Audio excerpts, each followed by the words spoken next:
Today we're visiting the Filipino American Museum here in Las Vegas. Our morning begins with the Boulevard Mall. As we walk through the mall, we come across a mercado filled with small businesses and restaurants. In the corner is something that immediately catches my attention, a traditional sari-sari store. I've seen these little neighborhood stores all over the Philippines while staying with Jacqueline's family in Caloocan. Walking into this one almost felt like being transported halfway across the world. It looks just like the ones I've visited back in the Philippines. After exploring the mercado, we head into the Filipino American Museum. Unfortunately, the audio from inside the museum didn't turn out very well, but honestly, maybe that's for the best.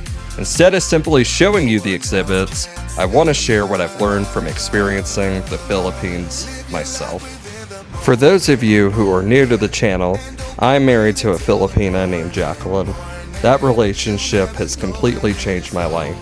In just 3 years together, we have traveled through the Philippines and Thailand, explored 12 US states, and created memories I'll never forget. But the greatest adventure hasn't been the places we visited, it's been learning about another culture. I've spent weeks living with Jacqueline's family in Caloocan. I've celebrated Christmas and New Year's with them, eaten meals together each day, met dozens of relatives, and experienced what everyday life is really like in the Philippines. Her family welcomed me as if I had always belonged there. Because of that, the Philippines stopped feeling like a vacation destination. It started feeling like a second home. So, today, instead of just walking through a museum, I want to take you on a journey through Philippine history and explain why this country has so much meaning to me. Let's start at the very beginning. And we are now here at the Filipino American Museum. Welcome. And we're going to start our tour right now. Yeah. The history of the Philippines didn't begin with Spanish colonization. People have lived on these islands for tens of thousands of years, and around 3 years ago, Austronesian sailors settled throughout the archipelago.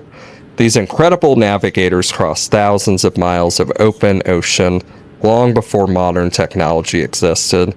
Over time, they formed independent communities called barangays.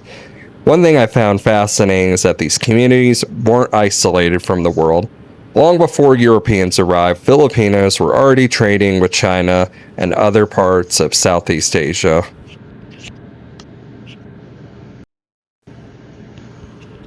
One exhibit explains how connected the Philippines already was to Asia. Chinese merchants regularly sailed to the islands bringing silk, porcelain, iron tools, and glass beads. In return, they traded for beeswax, pearls, cotton, shells, and other local products. The Philippines wasn't some forgotten group of islands. It was already part of an international trading network centuries before Europeans ever arrived. Everything changed in 1521 when Ferdinand Magellan arrived. Although Magellan himself was killed by Lapu-Lapu, Spain eventually established a permanent colony and ruled the Philippines for more than 300 years. Spanish influence can still be seen everywhere today. The Philippines became the only predominantly Christian nation in Asia. Many Filipino surnames, including Jacqueline's, comes from the Spanish period. Even today, you'll hear countless Spanish words mixed with everyday Filipino conversation. One of my favorite exhibits highlighted the Ifugao people. High in the mountains of northern Luzon, they built the famous Banao rice terraces. These terraces have supported communities for centuries and are considered one of the greatest engineering achievements in the world. Even more impressive, the Ifugao largely resisted Spanish control and preserved much of their traditional culture. The more I've learned about Philippine history, the more I realize how much depth there is behind the places I've visited. It's easy to think of the Philippines as beautiful beaches and tropical islands, but behind those beaches is a history of trade, exploration, resilience, colonization, and a culture that has survived for thousands of years. And for me, this history isn't just something I read about anymore. It has become part of my family's story too. Because when you marry someone, you don't just marry the person, you inherit their traditions, their history, and their culture. And honestly, I wouldn't have it any other way.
After spending the morning learning about Philippine history, there's only really one thing left to do: eat. One of my favorite parts about visiting the Philippines is the food. Every region has its own specialties, and every family has their own recipes. Today, we're heading to a restaurant called Kusina Ni Lorraine, and from everything I've heard, this is one of the most authentic Filipino restaurants in Las Vegas. Walking inside immediately reminds me of restaurants back in the Philippines. Nothing feels overly fancy or designed for tourists. It feels like a place where Filipino families come together to enjoy food that reminds them of home. That's usually a good sign. As soon as the food arrived, I knew this place was something special. The flavors instantly brought back memories of my trip to the Philippines. It's funny how food can do that. One bite can take you right back to another country. While every Filipino restaurant has its own style, this meal reminded me why I fell in love with Philippine cuisine in the first place. Simple ingredients, big flavors, and meals that are meant to be shared with family.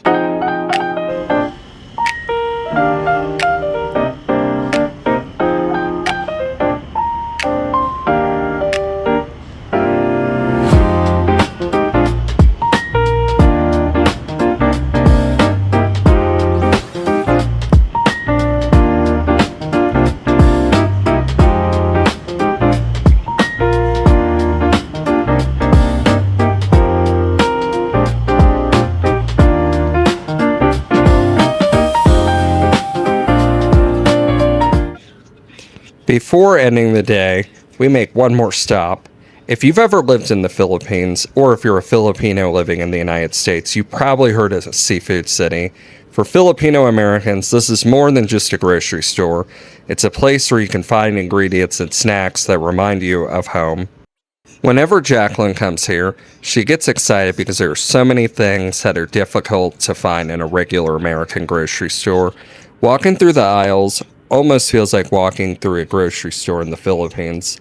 You'll find familiar brands, Filipino desserts, sauces, noodles, drinks, candies, and just about everything you need to cook authentic Filipino meals. Of course, we couldn't leave without grabbing a few snacks. Every trip to Seafood City usually ends the same way.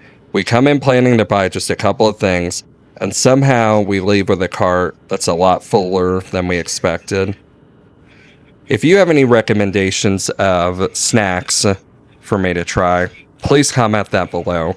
So far, my favorite snack from the Philippines is roller coasters. I think they're the best cheese snack ever, and I really wish more people here in the United States could try it. So if you have a Seafood City by you, please go try the roller coasters. And after that, go check out the food court if you're at one with a food court.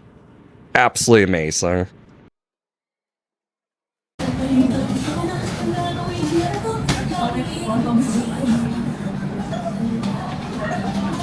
Milkfish. Okay, that's a really good price. Oh no.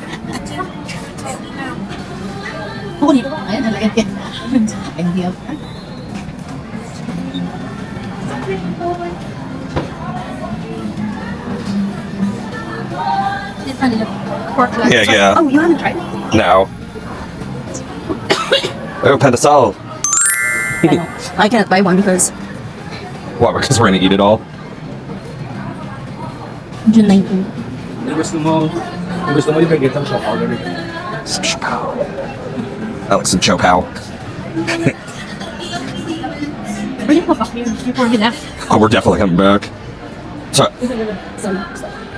we might go to a different location, see if there's any differences. See, this is my favorite. Oh yeah, let's see it.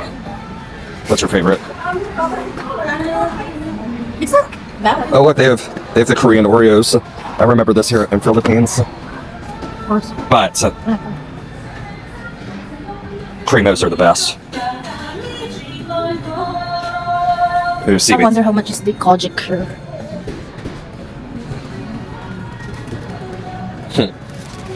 Filipino are obsessed with Oh, wait a minute. Yes. Hello. Yes.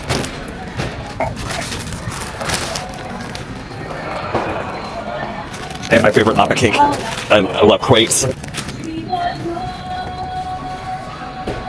Kasi sa pao mo.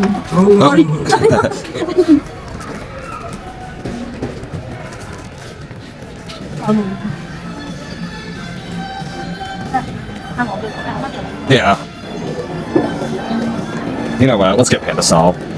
Yeah, because it is a good breakfast item. You can check what 6-8. This one is 6-9. Okay. Today's what? That's a good question. 13. Here, 6-10. Sweet.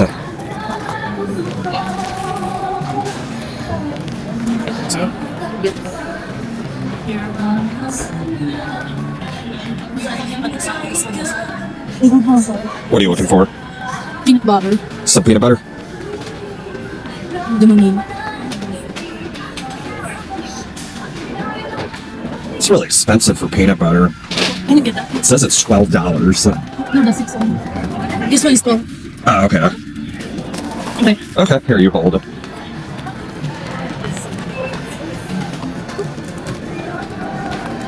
Shape paper. Of course, here. And you video.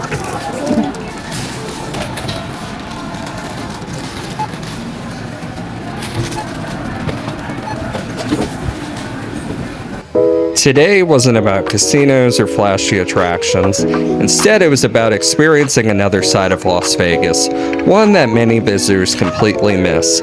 From the Sari Sari store to learning about Philippine history, to enjoying authentic Filipino food, and finally, shopping at Seafood City, today felt like taking a small trip to the Philippines without ever leaving Nevada. As someone who's been lucky enough to experience both countries, I can honestly say places like these help keep Filipino culture alive for family living thousands of miles from home. Thanks for joining us today. In the next adventure, we'll be heading out to explore more of Las Vegas and continue our journey across the Southwest. I'm standing in a blurry dream. No one else can see us. So let us dance this night away.